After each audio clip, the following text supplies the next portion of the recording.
तो नमस्कार। इस वक्त के सबसे बड़े सवाल के साथ ही शुरुआत करेंगे कि कौन बनेगा उपराष्ट्रपति। उपराष्ट्रपति चुनाव के लिए थोड़ी देर में वोटिंग होनी है और शाम 5 बजे तक ही चलेगी। 6 बजे वोटों की गिनती होगी। उपराष्ट्रपति चुनाव को लेकर पूरी तैयारियां हो चुकी हैं।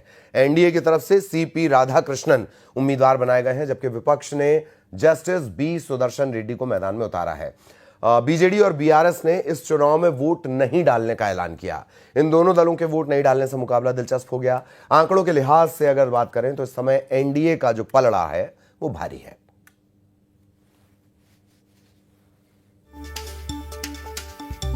तो उपराष्ट्रपति चुनाव के लिए अब बस थोड़ी देर बाद वोटिंग शुरू हो जाएगी। शाम 5 बजे तक ये चलेगी। 6 बजे वोटों की गिनती होगी। उपराष्ट्रपति चुनाव को लेकर तैयारियां पूरी हो गई हैं और संख्या बल के लिहाज से एनडीए जाहिर तौर पर मजबूत है। हालांकि चुनाव दिलचस्प क्यों हुआ है वो भी हम आपको बताएं। एनडीए की तरफ से पहले जान लीजिए, सीपी राधाकृष्णन उम्मीदवार बनाए गए हैं। विपक्ष की तरफ से जस्टिस बी सुदर्शन रेड्डी मैदान में है। बीजेडी और बीआरएस, बीजू जनता दल और बीआरएस भारतीय राष्ट्र समिति टीआरएस की ये पार्टी है। इसमें इन्होंने चुनाव में वोट नहीं डालने का ऐलान किया है। अब इन दोनों दलों के वोट न डालने से मुकाबला थोड़ा दिलचस्प हो जाता है। आंकड़ों के लिहाज से एनडीए का पलड़ा भारी है। ये तमाम बातें कही हैं। दिल्ली पर भी हमारी नजर बनी हुई है। रायपुर से तनु हमारे साथ जुड़ी हुई है, लेकिन पहले दिल्ली आपको लिए चलेंगे। अनूप, सबसे पहले प्रधानमंत्री पहुंचे पहला वोट कास्ट करने के लिए, और क्या कुछ बड़े अपडेट्स? जी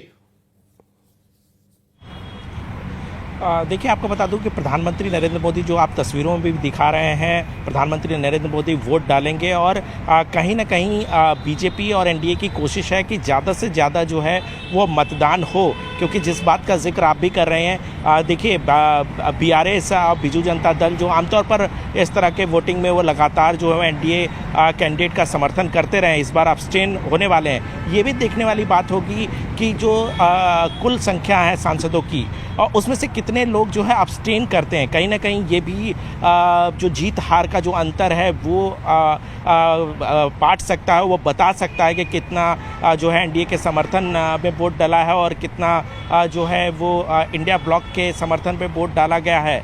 दूसरी तरफ देखिए, जो अंक गणित है, उस अंक गणित में एनडीए को बहुत परेशान होने की ज़रूरत नहीं है, क्योंकि एनडीए के पास एक स्मार्ट मार्जिन कह सकते हैं, लगभग 425 तो बिना किसी सहयोग के उनको हासिल है। तो ऐसे में सीपी राधाकृष्णन बहुत आसानी से लगता है कि वो उपराष्ट्रपति का चुनाव जीत जाएंगे, एक बढ़त है। लेकिन आपसे अभी बात करते हैं, अभी हमारे साथ रवि सिसोदिया हैं जो कांग्रेस देखते हैं। रवि, ये बताइए कि जिस तरीके से हमने देखा है कि लगातार एनडीए लगातार बैठक कर रही थी कि ज़्यादा से ज़्यादा वोट मार्जिन बढ़े, हमने देखा कि राहुल गांधी छुट्टी पर चले गए थे। अगर राहुल गांधी रहते और लगातार बैठक करते तो शायद ये मार्जिन जो है वो बढ़ नहीं सकता था। बिल्कुल। देखिए, हालांकि कल रात को राहुल गांधी वापस आ गए हैं देश में। जहां तक मार्जिन की बात करें तो दोनों में आंकड़ा, अगर एनडीए की बात करें तो 439 उनके पास है और इंडिया ब्लॉक के पास 324 है। जो इनके पोलिंग एजेंट है उनको ये लग रहा है कि कहीं अगर अंतरात्मा की आवाज़ पर वोटिंग होती है, क्योंकि इसमें कोई वीप होता नहीं है, किसी तरह कोई वीप है नहीं, तो ऐसे उनको लग रहा है कि अगर क्रॉस वोटिंग होती है उसी के आधार पे है। अगर नंबर्स की अगर बात करें तो बहुत ज़्यादा मुश्किल होने वाली है इंडिया ब्लॉक के जो कैंडिडेट हैं उनको इस चुनाव जीतने के लिए। लेकिन उनको लग रहा है कि हो सकता है कि कहीं क्रॉस वोटिंग हो जाए, या फिर कुछ एमपीज हैं जो चूँकि तेलुगु स्पीकिंग हैं, तो टीडीपी को लेकर उनको संभावना है कि टीडीपी कहीं उनके साथ सपोर्ट में चला जाए। तो ये चीज़ें टटोल रहे हैं वो, लेकिन बहुत ज़्यादा मुश्किल है जो कैंडिडेट हैं इंडिया अलायंस के उनके लिए जीतने के लिए। तो ये देख सकते हैं कि कहीं ना कहीं जो कांग्रेस है और ख़ासतौर पे इंडिया ब्लॉक है, वो भी इस बात को बखूबी जानती है कि जो संख्या बल है वो उनके हिसाब से नहीं है, बहुमत का आंकड़ा उनके पास नहीं है और वो चुनाव हार जाएंगे। लेकिन अंतर आत्मा, जिसको लगातार हम बात कर रहे थे कि इसमें विप नहीं होता है, तो ऐसे में अगर क्रॉस वोटिंग होता है तो ये कहीं ना कहीं जीत हार का जो अंतर है वो कम कर देगा। इस पर सबकी निगाहें जरूर टिकी रहेगी। अंतरात्मा पर पकड़ अगर देखी जाए संगठन के हिसाब से तो बीजेपी की